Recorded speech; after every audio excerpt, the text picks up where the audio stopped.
Selamat datang kembali di pembahasan mendalam kita. Nah, hari ini kita punya sesuatu yang cukup unik nih, mungkin agak aneh malah kedengarannya di awal. Kita mau gali bab 10 dari buku Wild Problems-nya Russ Roberts, judulnya Jadilah Seperti Bill. Ingat kan, Wild Problems ini soal keputusan gede dalam hidup yang jawabannya itu nggak jelas, yang bikin pusing lah pokoknya. Tapi sumber inspirasi strategi di bab ini, Bill Belichick. Itu loh pelatih American football legendaris. Jujur aja nih, saya juga penasaran. Apa coba hubungannya strategi pelatih football sama cara kita ngadepin dilema hidup yang pelik gini? Iya, iya. Emang koneksinya tuh nggak langsung kelihatan ya, tapi justru di situ menariknya analogi ini. Wild problems itu kan susah banget karena ya gitu deh, masa depan pada dasarnya nggak bisa kita tebak 100%. Kita kan pengennya pasti ya, pengen jaminan hasil gitu sebelum langkah, tapi aduh itu seringnya ilusi aja. Malah kadang nyari data lebih banyak, analisis lebih dalam, bukannya bantu malah bikin kita mandek. Jadi kayak, aduh gimana nih gitu kan, stuck aja. Bener banget, rasanya kayak di ruangan gelap terus kita cuma punya senter kecil gitu ya. Ada sih info tapi nggak cukup buat lihat semua, malah jadi ragu mau jalan. Nah di tengah kebingungan ini, Russ Roberts malah nunjuk ke Bill Belichick, pelatih yang terkenal super detail plannya. Tapi kuncinya bukan di situ. Gimana tuh? Tepat. Belichick ini kan, wah, ikon lah di NFL. Udah 6 kali juara Super Bowl, dianggap jenius strategi. Tapi ironisnya, kayak yang diungkap Roberts, kejeniusannya itu justru ada di kemampuannya nerima, bahkan bisa dibilang merangkul fakta. Fakta bahwa dia tuh sebenarnya cuma tahu sedikit banget soal kepastian masa depan, terutama soal potensi pemain. Ini pengakuan yang, wah lumayan radikal loh di dunia olahraga profesional yang biasanya obsesif banget sama prediksi, statistik, angka-angka gitu. Oke, oke. Coba kita masuk ke contohnya deh, biar lebih kebayang. NFL Draft ya, itu kan momen penting tiap tahun, tim milih pemain dari kampus, persiapannya pasti gila-gilaan ya. Analisis statistik, wawancara pemain, nonton rekaman tandingannya berjam-jam. Betul, prosesnya intensif banget. Tim kayak Patriots-nya Belichick ini terkenal super detail dan rahasia banget prosesnya. Mereka ngumpulin data sebanyak mungkin, ya tujuannya buat coba nebak siapa sih pemain yang bakal sukses nanti di level pro. Usahanya maksimal lah buat ngurangin ketidakpastian. Nah, ini dia nih bagian yang anehnya tadi kan. Udah capek-capek ngumpulin data, analisis macam-macam. Beliciknya malah nggak gitu percaya sama hasilnya. Kok bisa? Persis. Dia sadar banget kalau semua data sama analisis itu, secanggih apapun, ya tetap aja nggak bisa jamin suksesnya pemain di masa depan. Faktornya kebanyakan sih, adaptasi sama sistem tim, kepribadian orangnya, mentalnya kuat apa enggak, belum lagi cedera, wah macam-macam. Roberts ngutip Belichick yang ngaku kalau pengetahuannya soal potensi pemain itu ya, longgar, samar, dan nggak pasti. Gitu katanya. Dia tahu, dia nggak bisa tahu pasti siapa yang bakal jadi bintang berikutnya. Nah, ini dia strategi Belichick yang terkenal itu. Yang sering bikin analis pada, hah, kok gini? Gitu. Dia sering banget nuker pilihan draft di ronde awal yang biasanya dianggap paling berharga karena bisa milih pemain terbaik. Dia tuker sama beberapa pilihan di ronde-ronde berikutnya. Ronde yang nilainya dianggap lebih rendah gitu. Secara logika awam kan aneh ya, kenapa nuker kesempatan emas buat beberapa kesempatan yang biasa aja? Iya juga ya. Kedengarannya kayak nuker satu tiket lotre hadiah utama sama ya beberapa tiket hadiah hiburan gitu. Apa alasannya coba? Alasannya persis kayak analogi lotre itu. Karena dia sadar nggak bisa nebak pemenang hadiah utama dengan pasti, dia milih buat punya lebih banyak tiket. Gitu logikanya. Dia lebih ngehargain kuantitas kesempatan daripada ilusi kualitas yang dianggap pasti. Lebih banyak pemain yang dia pilih, meskipun mungkin di ronde-ronde akhir, itu artinya lebih banyak kesempatan nemuin satu atau dua pemain yang ternyata cocok dan berkembang bagus di sistemnya dia. Ini cara dia secara sadar merangkul ketidaktahuannya. Daripada masang taruhan gede di satu kepastian yang sebenarnya semu, dia nyebar risikonya. Wah, menarik banget. Jadi dia ngakuin keterbatasan prediksinya, terus dia ubah strategi buat maksimalin peluang di tengah ketidakpastian itu. Keren sih. Terus setelah pemainnya kepilih nih, langkah berikutnya apa? Di mana dia bisa dapat info yang lebih bisa diandalin kalau gitu. Nah, disinilah pelatihan pramusim jadi penting banget. Krusial. Ini kayak laboratoriumnya Belichick lah. Tempat dia melakukan eksperimen dan ngamatin langsung. Di sini dia dapat informasi nyata yang nggak bisa didapat dari angka statistik atau rekaman video pas pemain itu di tim sebelumnya. Gimana skill pemain itu benar-benar nyambung nggak sama skema mainnya Patriots? Gimana dia interaksi sama teman setim, sama pelatih? Reaksinya gimana kalau lagi di bawah tekanan? Nah, info kontekstual kayak gini nih, yang berharga banget. Ah, jadi ini momen pembuktian sebenarnya ya? Bukan cuma soal skill individu doang, tapi cocok apa enggak sama ekosistem timnya. Pemain yang bintang banget di kampus belum tentu nyetel di sistemnya Belichick, gitu ya? Tepat sekali. Dan sebaliknya juga bisa kejadian. Pemain yang mungkin biasa aja di tim lain, bisa jadi efektif banget di bawah arahan dia. Informasi dari kampung pelatihan inilah yang jauh lebih bisa diandelin sama Belichick buat ngambil keputusan final. Siapa yang akhirnya masuk tim inti? Terus gimana hasil dari pendekatan ini? Apa artinya dia jadi banyak buang pemain yang udah dia pilih di draft? Betul. Belichick tahu cuma sebagian kecil dari pilihannya yang bakal berhasil. Jadi, dia nggak terobsesi harus bener pas milih di awal, pas draft itu. Dia fokusnya gedein jumlah pilihannya. Ya, itu tadi, denominatornya. Terus, pas evaluasi di kamp pelatihan, dia tegas banget. Dia nggak ragu buat motong pemain yang nggak cocok. Bodo amat mau itu pilihan ronde awal ronde akhir nggak peduli status. Dia juga terkenal jago banget ngerekrut pemain yang nggak kepilih sama sekali di draft. Istilahnya undrafted free agents. Kontraknya murah biasanya. Dan sering banget berlian kasar ditemuin di sini nih. Hampir tiap tahun pasti ada aja pemain undrafted yang jadi kontributor penting buat timnya. Intinya yaitu, proses belajarnya jalan terus, diadaptasi berdasarkan bukti nyata yang muncul di lapangan. Bukan cuma ngandelin prediksi awal. Oke, strateginya mulai kebayang nih. Ini bukan cuma soal football doang ya jadinya, tapi kayak cara mikir buat ngadepin ketidakpastian. Coba kita tarik pelajaran praktisnya buat kita nih, buat Anda juga yang lagi dengerin. Pelajaran pertama apa yang bisa kita ambil dari Bill like Bill ini? Pelajaran pertama itu soal kekuatan opsi atau optionality. Ini konsep penting banget sih. Sederhananya gini, optionality itu kayak punya kebebasan buat nyoba sesuatu tanpa kewajiban buat nerusin kalau ternyata nggak cocok. Idealnya sih, biaya buat keluar atau berhentinya itu rendah. Contoh bagus yang dipakai Roberts itu Zappos, toko sepatu online. Mereka kan nawarin pengiriman sama pengembalian gratis tuh. Nah, itu ngasih Anda opsi buat nyoba sepatunya di rumah, rasain enak apa enggak. Kalau nggak suka, ya tinggal balikin aja, nggak rugi apa-apa. Anda nggak terikat sama keputusan beli di awal. Ah, paham. Jadi kayak punya masa percobaan gitu ya, tanpa komitmen penuh di awal. Terus gimana ini terapinnya buat keputusan hidup yang lebih gede? Kan nggak semua bisa dibatalin segampang balikin sepatu. Ya jelas nggak segampang itu buat semua hal ya, tapi prinsipnya bisa diterapin kok. Artinya gini, cari cara buat nyicipin dulu sebelum makan semua hidangannya. Jangan terlalu kebebanan harus nemu pilihan yang sempurna dari awal banget. Coba lebih banyak hal, terutama kalau biaya buat nyoba atau berhentinya relatif rendah. Ini mirip cara kerjanya modal Ventura atau venture capital gitu loh. Mereka kan investasi di banyak startup tuh.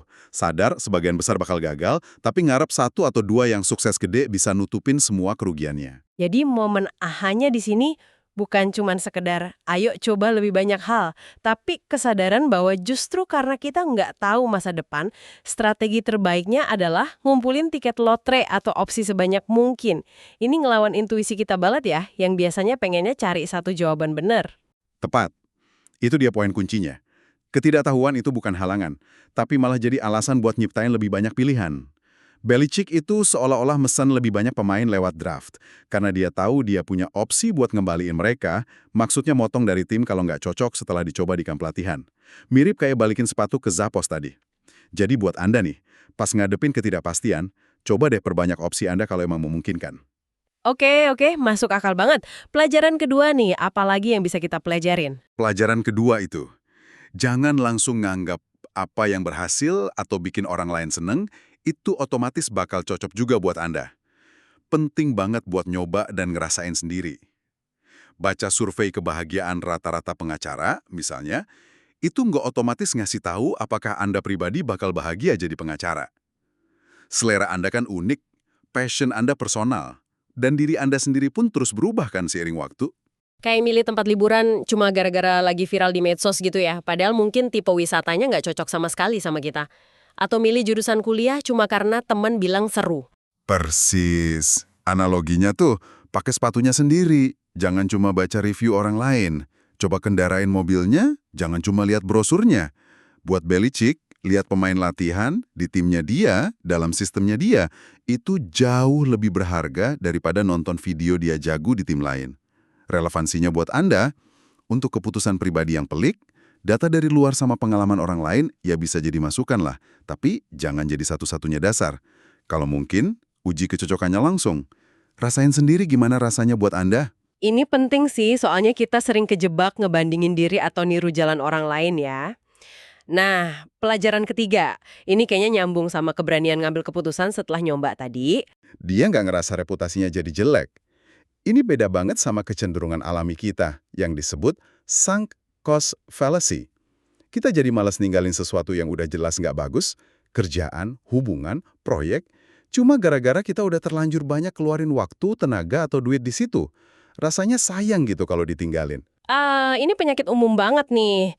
Udah terlanjur basah, ya udah mandi sekalian. Padahal mungkin airnya dingin atau kotor ya. Tapi kan nggak gampang ya ngaku kalau pilihan kita mungkin salah. Ada rasa gengsi, malu, atau takut dianggap gagal gitu. Nah, kuncinya itu di cara kita ngedefinisin ulang apa itu kesalahan. Roberts nekenin gini, pilihan hidup yang hasilnya nggak sesuai harapan itu bukan sebuah kesalahan, apalagi kalau dibuatnya pas informasi kita terbatas waktu itu. Itu bagian dari proses belajar, bagian dari petualangan hidup. Jadi ya maafin diri sendirilah kalau ada sesuatu yang nggak jalan mulus. Pelajaran dari Belichick. Kalau sebuah petualangan bisa diakhiri tanpa biaya yang ancur-ancuran dan ternyata emang nggak cocok, ya udah akhirin aja. Cut your losses. Lanjutin hidup. Jangan terus kebebanan sama biaya yang udah terlanjur keluar dan nggak bisa balik lagi. Fokusnya ke keputusan terbaik buat masa depan, bukan ngeratapi masa lalu.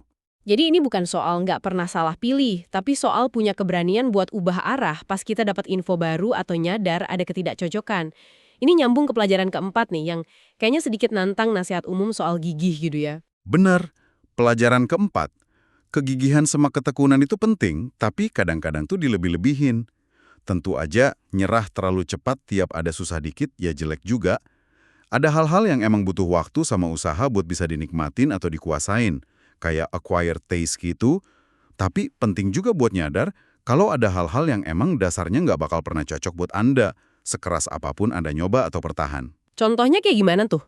Roberts ngasih contoh gini, kalau Anda benci banget kuliah hukum dari awal, terus pas lulus dan kerja Anda juga tetap benci jadi pengacara, ya nggak ada salahnya buat ganti karir, bahkan setelah jalanin beberapa tahun. Jangan ngerasa gagal, atau nyebut keputusan awal Anda kesalahan, kalau informasi Anda waktu itu emang nggak lengkap, atau Anda belum benar-benar tahu gimana rasanya ngejalaninnya. Hidup kan berubah, prioritas berubah, Anda juga berubah. Ini agak melegakan ya dengarnya. Kalau nggak apa-apa buat nggak sukses atau bertahan mati-matian di jalur yang kita mulai, kalau emang udah jelas nggak cocok. Jadi pesannya bukan buat jadi lembek gitu, tapi realistis ya. Tepat, kalau Anda udah kasih usaha yang wajar dan tetap ngerasa ada sesuatu yang benar-benar nggak cocok, nggak bikin happy atau puas, ya jangan ragu buat ubah arah. Jadilah seperti Bill dalam hal ini. Akui kenyataan, potong kerugian kalau perlu, dan adaptasi. Jangan terus maksain diri cuma demi citra gigih padahal Anda sebenarnya menderita. 4 pelajaran yang menarik banget dan bisa diterapin nih. Terus gimana caranya kita bisa lebih konkret nerapin prinsip optionality atau opsi ini di hidup sehari-hari?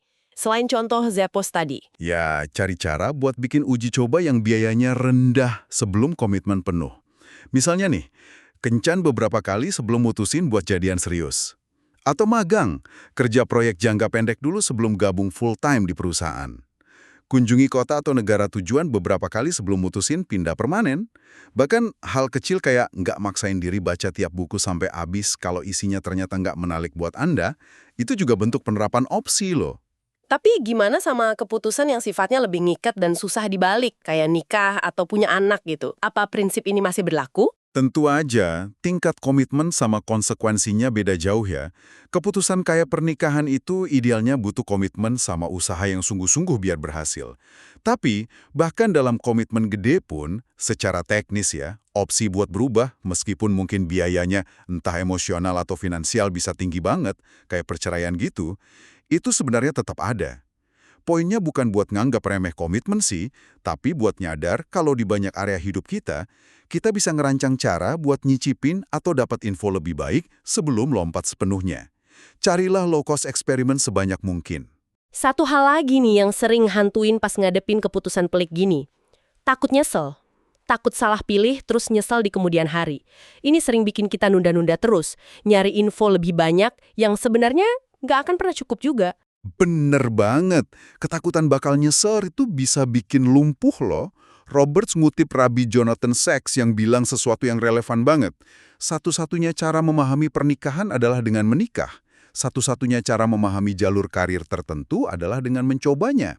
Mereka yang ragu-ragu di tepi komitmen akan menemukan bahwa hidup telah berlalu. Nungguin informasi sempurna dan lengkap sebelum bertindak, itu resep jitu buat nggak pernah bertindak sama sekali.